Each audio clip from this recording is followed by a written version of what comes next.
అంతరిక్షాన్ని చుంబిస్తున్న కృత్రిమ మేధతో ప్రతి సృష్టి చేస్తున్న సమాజంలో కులం ఇంకా ఆంబూతులా రంకెలేస్తూనే ఉంది. వర్ణ వివక్ష మానవత్వాన్ని దహించేస్తూనే ఉంది. కొత్త బట్టలు వేసుకుంటే ఓర్చుకోలేరు, తమతో సమానంగా కూర్చుంటే భరించలేరు. ఇక ఉన్నత చదువులు చదివి తమతో సమాన స్థాయికి దిగితే సహిస్తారా? అహం అడ్డొచ్చేస్తుంది, కండకావరం కన్నెర్ర చేస్తుంది.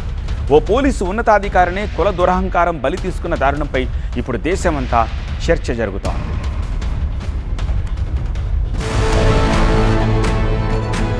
ప్రపంచమంతా మారుతోంది, మన దేశం కూడా మారుతోంది. కానీ నర నరాన జీర్ణించుకుపోయిన కుల వివక్ష జాఢ్యంలా సమాజాన్ని పట్టి పీడిస్తూనే ఉంది. ఎన్నో అడ్డంకులను అధిగమించి ఓ స్థాయికి ఎదిగిన వారిని కూడా గుచ్చి గుచ్చి వేధిస్తోంది, మానసిక వ్యధకు గురి చేస్తోంది. యూనిఫామ్ డిపార్ట్మెంట్ లో కులోన్మాదం, హర్యానాలో ఓ సీనియర్ ఐపీఎస్ బతుకునే బలి కోరుకుంది. చిన్న విషయం కాదిది, దేశమంతా సిగ్గుపడాల్సిన దారుణం, పాలకులు బాధ్యత వహించాల్సిన అమానుషం. హర్యానా పోలీస్ శాఖలో కుల వివక్షపై పోరాడి అలిసిపోయిందో ప్రాణం. పగబట్టినట్టు వేధించారు ఉన్నతాధికారులు. ఆ సిన్సియర్ ఆఫీసర్ పై నిందలు మోపారు, బదిలీ వేటుతో వెన్నుపోటు పొడిచారు. చివరికి ఆత్మహత్య చేసుకునే పరిస్థితి కల్పించారు. కుల గబ్బుతో కుళ్లిపోయిన ఈ వ్యవస్థను ఇక మార్చలేననే ఆవేదనతో ప్రాణాలు తీసుకున్నారు సీనియర్ ఐపీఎస్ అధికారి పూరన్ కుమార్. డీజీ ర్యాంకుకి ఎదిగిన అధికారికి వేధింపులేంటి అంటే అక్కడంతే. అగ్రవర్ణ దురహంకారం, నెత్తికెక్కిన అధికారం. దళితుడుగా పుట్టడమే పూరన్ కుమార్ నేరం. పోలీస్ డిపార్ట్మెంట్ లో దగ్గర 25 ఏళ్ల సర్వీస్.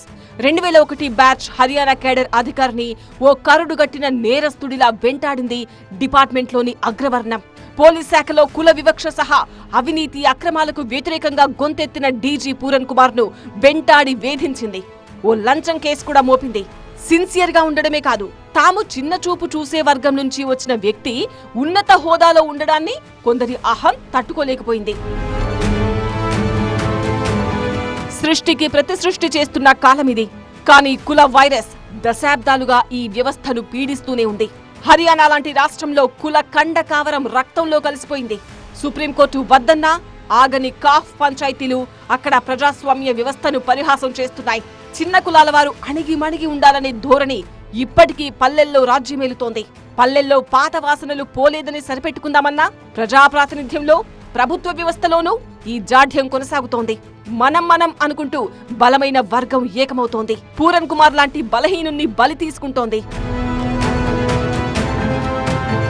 24 ఏళ్లలో పూరన్ కుమార్ ఎంత మానసిక సంఘర్షణకు గురై ఉంటారు? ఈ స్థాయికి రావడానికి ఆయన ఎంత పోరాటం చేసుంటారు? బాల్యంలో ఎన్ని వివక్షలు, అవమానాలు ఎదుర్కొని తన గమ్యానికి చేరుకుని ఉంటారు. కాలంతో పాటు పరిస్థితులు మారతాయని ఆయన కూడా అనుకున్నారు. 3 దశాబ్దాల క్రితం ఆయన కూడా సమాజంలో ఎన్నో వివక్షలు, వేధింపులు తట్టుకొని నిలబడబట్టే ఈ స్థాయికొచ్చుంటారు.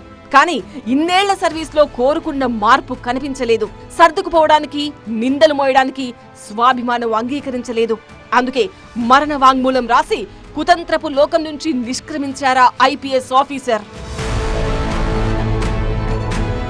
ఏపీకి చెందిన పూరన్ కుమార్ చివరి క్షణం దాకా రాజీ లేదన్నట్టే నిప్పులా బతికారు. ఆ నిజాయితీ తమను దహిస్తుందని సహచర అధికారులు భయపడ్డారు. 2008లోనే ఓ సీనియర్ ఐపీఎస్ అధికారి వేధింపులపై జాతీయ ఎస్సీ కమిషన్ కు పూరన్ ఫిర్యాదు చేశారు. లోక్సభ ఎన్నికల సందర్భంగా దళిత అధికారులకు ఎదురవుతున్న వివక్షపై ఎన్నికల కమిషన్ ఆశ్రయించారు.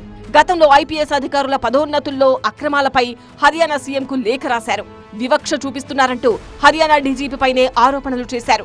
ఉత్తమ సేవలకు రాష్ట్రపతి చేతుల మీదుగా పథకం అందుకున్న ఐపీఎస్ డిపార్ట్మెంట్ కి మాత్రం విలన్ అయిపోయారు. కట్టగట్టుకుని వేధించి చివరికి ఆయన ప్రాణాలు తీశారు. లా అండ్ ఆర్డర్ కాపాడాల్సిన పోలీసు వ్యవస్థలోనే కుల వివక్ష ఈ స్థాయిలో ఉంటే ఇక మిగిలిన ప్రభుత్వ శాఖల్లో, సమాజంలో అది ఎంత వికృత స్థాయిలో ఉందో ఊహించలేం. కాఫ్ పంచాయతీలకు భయపడి ఈ మధ్య ఓ తండ్రి కూతురుని కాల్చి చంపాడు. హర్యానాలో సామూహిక అత్యాచారానికి గురై ఒక దళిత బాలిక ఆత్మహత్య చేసుకుంటే త్వరగా పెళ్లిళ్లు చేసేస్తే ఇలాంటి దారుణాలు జరగవు అంటోంది అక్కడి సిగ్గుమాలిన పెద్దరికం. సహజీవనం చేసే వారిని సామాజిక బహిష్కరణ చేయాలని హర్యానా కుల పెద్దలు చెబుతుంటే అవునన్నట్టు తలాడించాడు అక్కడే ఉన్న ఓ మంత్రి. హర్యానాలో ఎటు చూసినా కులాల కుంపట్లే. అగ్రవర్ణం మాటే శాసనం అన్నట్టు ఉంటుంది చాలా పల్లెల్లో. పట్టణాలకొచ్చినా పెద్ద పెద్ద ఉద్యోగాల్లోకొచ్చినా ఆ కుల జాఢ్యాన్ని కొందరు వదిలించుకోలేకపోతున్నారు. తమ కంటే తక్కువ కులపోడెవరైనా ఉన్నత స్థాయికి ఎదిగితే, తమతో సరిసమానంగా నిలిస్తే తట్టుకోలేకపోతున్నారు. ఐపీఎస్ పూరన్ కుమార్ లాగే వేధింపులకు గురవుతున్న వారెందరో. మానసికంగా మనం మారనంత కాలం ఈ ప్రపంచంతో పోటీ పడుతూ ఎప్పుడు ఎదగగలం?